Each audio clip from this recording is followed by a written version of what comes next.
All right, so let's quickly talk through the R code that we've used in this chapter. So I've posted the Analyzing Home Prices script if you want to follow along, and then I'm using the homeprices.csv dataset.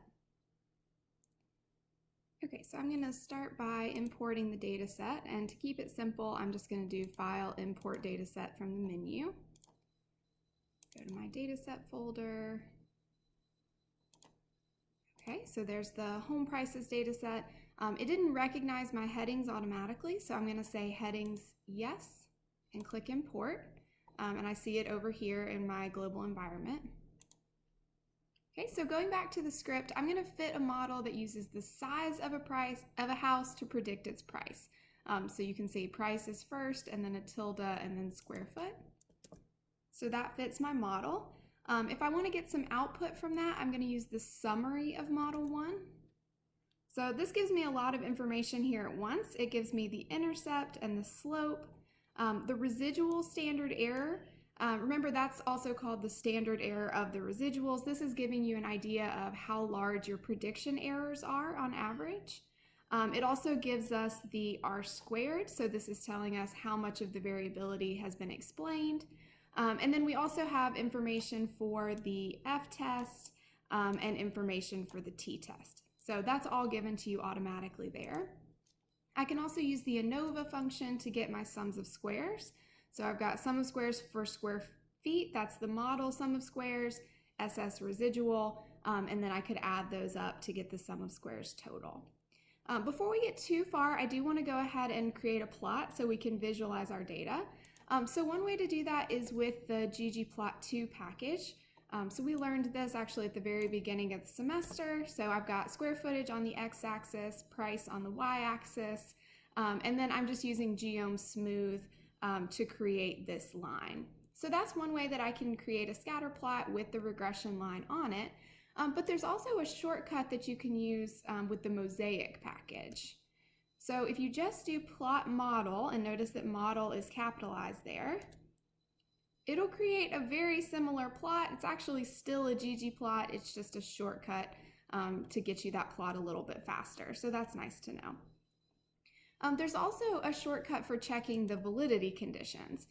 So if you just do plot, and I apologize, it looks similar to plot model, but just plot and then the name of your model here, it'll give you a couple of plots automatically. So notice down here in the console, it says hit return to see next plot. So I hit enter, and it'll give me my residual versus fitted plot. So remember, fitted means predicted values. But we can look at this as a way to check linearity, to check constant variance.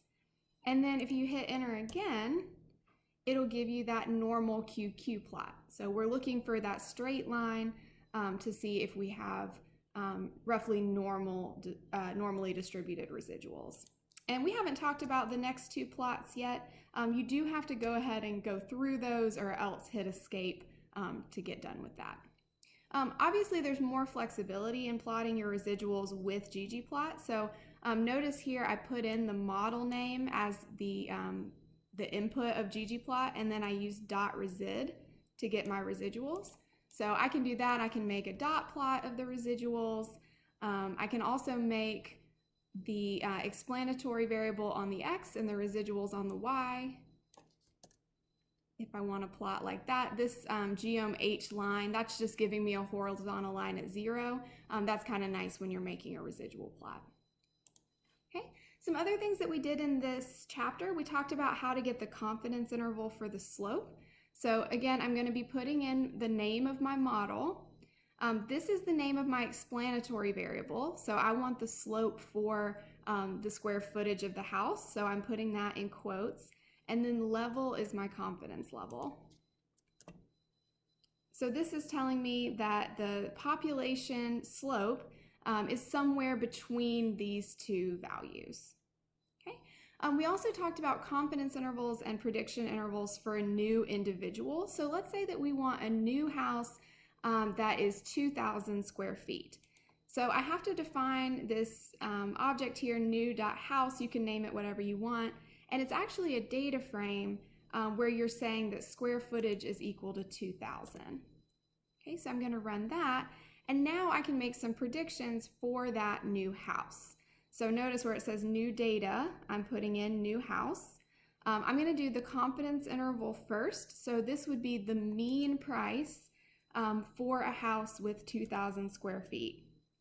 And we're saying we think the mean of all the 2,000 square feet houses is somewhere between those two values.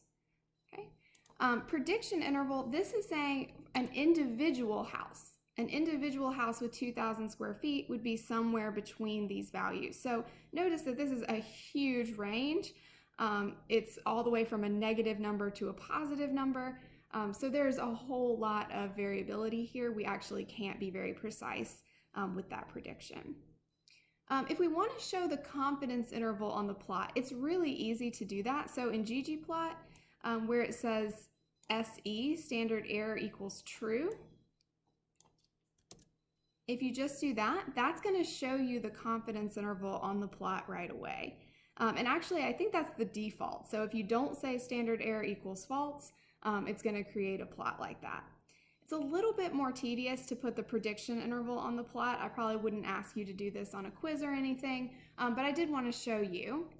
So I'm going to create this temporary variable that is doing the predicted values for model 1, and it's giving me the lower and upper bounds. So I'll define it and then I'll show you what it looks like. So if we look here, this temporary variable that I created, for every house in this data set, we have fit, which is the predicted value, and then we have the lower and upper limits of the prediction interval. So that's what's showing up there.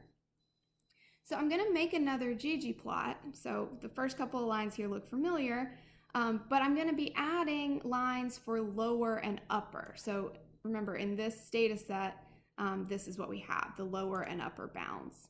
But before I do that, I have to make a new data set that includes those variables. So home prices 2 is including not only my regular home prices data, but those variables as well. So if I look at that one,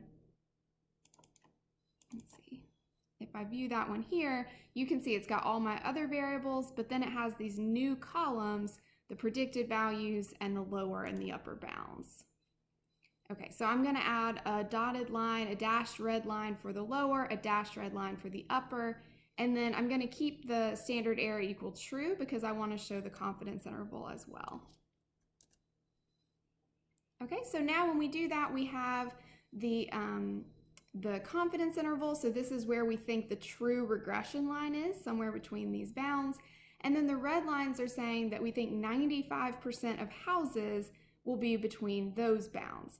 Again, notice this is really, really wide, and in fact, it even goes down into negative numbers down here. So this is sort of the unfortunate reality, is that we can't be super precise when we're estimating the price of an individual house based just on this model. Okay, so that's enough for simple regression that I think you can analyze this next data set. So let me show you what it's about. So this is cell phone service data. What impacts cellular phone performance? Knowing the impact of different factors has implications for reliable wireless and mobile phone companies. So I think this is real data. It's not really called reliable wireless, obviously. But the data table has 3 different variables in it.